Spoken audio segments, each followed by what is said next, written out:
अगर आप उनमें से हो जिन्हें लगता है कि अपना टाइम मैनेजमेंट बेहतरीन है, अगर आप उनमें से हो जिन्हें टाइम मैनेजमेंट को करना तो है लेकिन बहुत ही हल्के में ले लिया है, तो आज के इस वीडियो में चेक कीजिए कि टाइम मैनेजमेंट की इनमें से कौन कौन सी विशेषताएं, कैरेक्टरिस्टिक्स आपके अंदर है।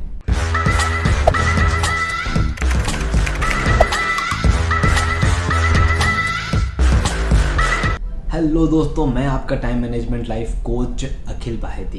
दोस्तों, टाइम मैनेजमेंट के जरिए जो जीवन में मेरे बदलाव आए हैं, मैं तो उन्हें डेफिनेटली एंजॉय कर रहा हूं, और जो ग्रोथ मैंने अपने जीवन में देखी है उसके पीछे अगर कोई कारण है तो वो है टाइम मैनेजमेंट। अब ये टाइम मैनेजमेंट दो शब्द ज़रूर हैं, लेकिन इन दो शब्दों के कौन कौन सी कैरेक्टरिस्टिक्स हैं, कौन कौन सी विशेषताएं हैं जो एक्चुअली हमारे अंदर होनी चाहिए, उन्हें चेक करने के लिए हम आज इस पॉइंट पे डिस्कस करने आए हैं। हम सभी को पता है कि टाइम ये बहुत ही प्रीशियस और कीमती चीज़ है, लेकिन अगर हम टाइम मैनेजमेंट मतलब एक जगह पर टाइम दिया हुआ है, वहाँ पर हम पहुँच रहे हैं सही टाइम पर, तो डेफिनेटली आपका टाइम मैनेजमेंट अच्छा है। लेकिन उसके साथ साथ आपके प्रायोरिटी मैनेजमेंट पर भी आपको काम करना होगा। आपको देखना होगा कि आप अर्जेंट और इम्पॉर्टेंट इन दोनों के बीच में कैसे अपने आप को मैनेज करते हो। अगर कोई काम अर्जेंटली आपके सामने आ जाता है और उस काम को करने के लिए आप आपके सोचे हुए सारे काम साइड में रख देते हैं, तो शायद ये सही नहीं होगा। इसीलिए आपका प्रायोरिटी मैनेजमेंट ये आपकी पहली विशेषता है, पहला कैरेक्टरिस्टिक्स है टाइम मैनेजमेंट का, जो डिफाइन करता है कि किस तरह से आप आपके कामों में प्रायोरिटी सेट करते हैं, कौन सा काम पहले करते हैं, कौन सा काम बाद में करते हैं, और इसके जरिए अपने जीवन में अपने सोचे हुए अपने गोल की तरफ बढ़ने वाले सारे काम आप पूरे करते हैं। तो ये थी हमारी पहली कैरेक्टरिस्टिक्स जो था टाइम मैनेजमेंट के बारे में। दूसरी कैरेक्टरिस्टिक्स है ऑर्गेनाइजेशन। आप अपने दिन को किस तरह से ऑर्गेनाइज करते हैं। देखिए, ऐसा तो नहीं है कि आप सिर्फ दिन भर में काम और काम ही करते रहेंगे।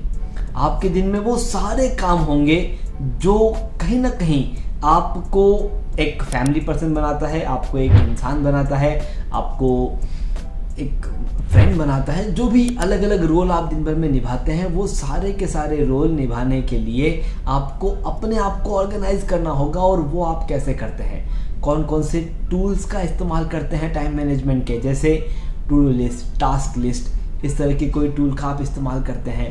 तो ये सभी चीज़ें जो है आप चेक कीजिए, और अगर आपको लगता है कि सारे काम प्रायोरिटी के साथ साथ आप अलग अलग टूल्स के जरिए आपके सारे मोमेंट्स को एंजॉय करते हैं, तो मैं कहूँगा कि आप वेल ऑर्गेनाइज्ड है। तीसरी कैरेक्टरिस्टिक्स है डिसिप्लिन।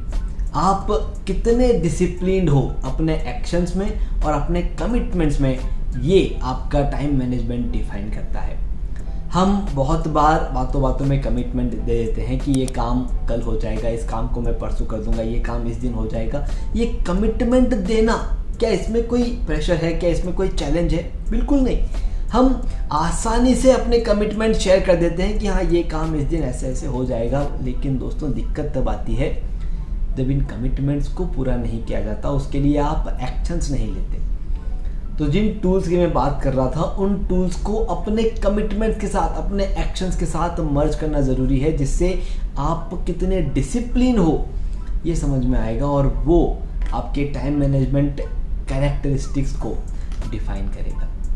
ऐसा डिसिप्लिन रहना, प्रायोरिटी करना, अपने को ऑर्गेनाइज करना सिर्फ उतना ही इम्पोर्टेंट नहीं है, आप कितने नए टेक्नोलॉजी को लेकर के आप प्रिपेयर्ड हो, अडेप्टेड हो, ये भी आपका टाइम मैनेजमेंट दिखाता है। हमने एक बार किसी चीज़ के बारे में सीख लिया और हम आगे बढ़ गए, और हम सोच रहे हैं कि अब हमें सब कुछ आता है, लेकिन आपको भी पता है कि हर दिन, हर महीने, हर हफ्ते कुछ न कुछ नया ऐसा आता है जो आपको और प्रोडक्टिव बना सकता है और फास्ट बना सकता है।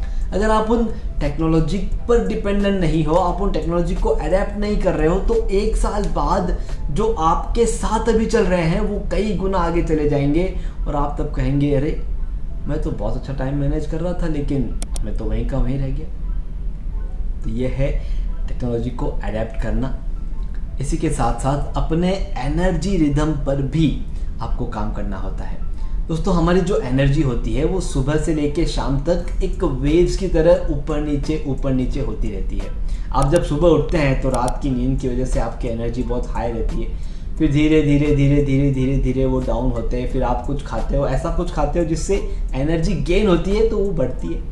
फिर आप काम करते हैं, डाउन होती है, फिर थोड़ा सा रेस्ट लेते हो, बढ़ती है। तो ये जो एनर्जी रिदम है ये हर एक के अलग अलग है, इसका कोई फिक्स पैटर्न नहीं है, फिक्स टाइमिंग नहीं है। आपको आपकी एनर्जी रिदम को आइडेंटिफाई करना होगा, बाहर निकालना होगा, और जैसे ही आपकी एनर्जी रिदम सबके सामने आ जाएगी या आप उसे पहचान लोगे, आप देख लोगे कि कौन से टाइम पे कौन सा काम करना चाहिए जिससे हमारी एनर्जी ज़्यादा रहे और इवेंचुअली हम जो सोच रहे हैं वो सारे काम बेहतरीन तरीके से पूरे हो। जो सक्सेसफुल लोग हैं वो इस पर काम करते हैं और इसी तरह से वो अपनी एनर्जीज को डेवलप करते हैं और उन एनर्जीज पर टास्क सेट करते हैं ताकि सही काम करते वक्त ज़्यादा एनर्जी वो अपने अंदर रख सके। उसके आगे एक और पॉइंट आपको चेक करना है, वो है पिछले 3 महीनों में कितने काम आपने डेलीगेट किए। सोच के देखिए, आप 3 महीने पहले जो इंसान थे, मतलब मैं अगर अपने आप के बारे में कहूँ, 3 महीने पहले जो अखिल बाहेती था, अगर आज भी वही अखिल बाहेती है और वही सारे काम कर रहा है तो ग्रोथ कहाँ है? कोई ग्रोथ नहीं है। हम एक ही जगह पर, एक ही मोमेंट में, एक ही पॉइंट पर अटके हुए हैं। टाइम भले ही आगे बढ़ गया है लेकिन हम आगे नहीं बढ़े हैं। डेलीगेशन, अपने टास्क दूसरों को देना, ये एक ऐसा कैरेक्टरिस्टिक्स है जो आपको हमेशा, चाहे कुछ भी हो जाए आपकी लाइफ में, आप हमेशा आगे बढ़ते रहेंगे। बस विदाउट फेल अपने काम हर 3 महीने में, हर महीने, हर हफ्ते, जैसा मुमकिन हो, थोड़ा थोड़ा डेलीगेट करते रहें। सबसे लास्ट कैरेक्टरिस्टिक है वो है एटीट्यूड। आपका एटीट्यूड कैसा है? आप अपने आप को पॉजिटिव एटीट्यूड वाले मानते हो या निगेटिव एटीट्यूड वाले मानते हो? अब ये कैसे चेक करेंगे हम? आप चेक कीजिए, जैसे ही कोई नई चीज़ सामने आती है, जैसे फैमिली मेम्बर्स ने कुछ कहा कि ये वाली चीज़ हमें चाहिए, तुरंत हमारे मुंह से क्या निकलता है? What is the first word that we say? नहीं, अभी इसकी क्या ज़रूरत है। अभी इसकी क्या ज़रूरत है वो चेक पॉइंट हो गया, लेकिन सबसे पहला वर्ड जो निकलता है वो निकलता है नहीं, और ये नहीं शब्द ही हमें नेगेटिव बना रहा है। जब भी आपके सामने कोई, आपके स्टाफ या आपके फ्रेंड, आपके कलीग आकर के कोई चीज़ कहते हैं कि ये चीज़ करना चाहिए, आप शुरुआत कैसे करते हो? आप देखोगे बहुत बार आप फ़ोन कॉल उठाते हो और फ़ोन कॉल पे सामने वाले को हम पूछते हैं, यस मैं अखिल बोल रहा हूँ, बोलिए क्या काम है? वो बोलते हैं कुछ नहीं। वो शुरुआत ही कुछ नहीं से करते हैं और फिर वो काम बताते हैं कि ये काम है। तो दोस्तों, ये वाला जो निगेटिविटी एटीट्यूड है, इसको आइडेंटिफाई कीजिए, और जैसे ही आप इसको आइडेंटिफाई कर लेंगे, आप पॉजिटिव एटीट्यूड क्रिएट कर लेंगे, और ये पॉजिटिव एटीट्यूड जो भी आप टाइम स्पेंड करने वाले हैं, पॉजिटिवली आपकी ग्रोथ की तरफ आगे बढ़ेगा। तो दोस्तों, अपने आप को रिजिड बनाना ये टाइम मैनेजमेंट नहीं है। अपने आप को फ्लेक्सिबल रखना ये टाइम मैनेजमेंट सिखाता है, लेकिन उसके साथ साथ सिर्फ एक सेट टाइम पे हर जगह पहुंचना ये भी टाइम मैनेजमेंट नहीं है।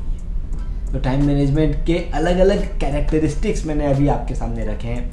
आप चेक कीजिए आपके प्रायोरिटी, आपके ऑर्गेनाइजेशंस, आपके डिसिप्लिन, आपकी फ्लेक्सिबिलिटी, आपका सेल्फ अवेयरनेस, आपका डेलीगेशन, आपका पॉजिटिव माइंडसेट, ये सब कैसा है, इसको एक बार ऑब्जर्व कीजिए। अगर इन सभी चीज़ों में आप सही टाइम पे सही जगह पर खेल रहे हैं तो आप आपके टाइम को बेहतरीन तरीके से मैनेज कर रहे हैं। कोई भी सवाल इन पॉइंट्स को लेकर के अगर आपके मन में चल रहा है, बेफिक्र होकर के कमेंट बॉक्स में लिखिए। अगर आपको लगता है कि ये कैरेक्टरिस्टिक्स किसी एक खास दोस्त या खास ग्रुप को पता होना चाहिए तो उस ग्रुप के साथ इस वीडियो का लिंक ज़रूर शेयर करें।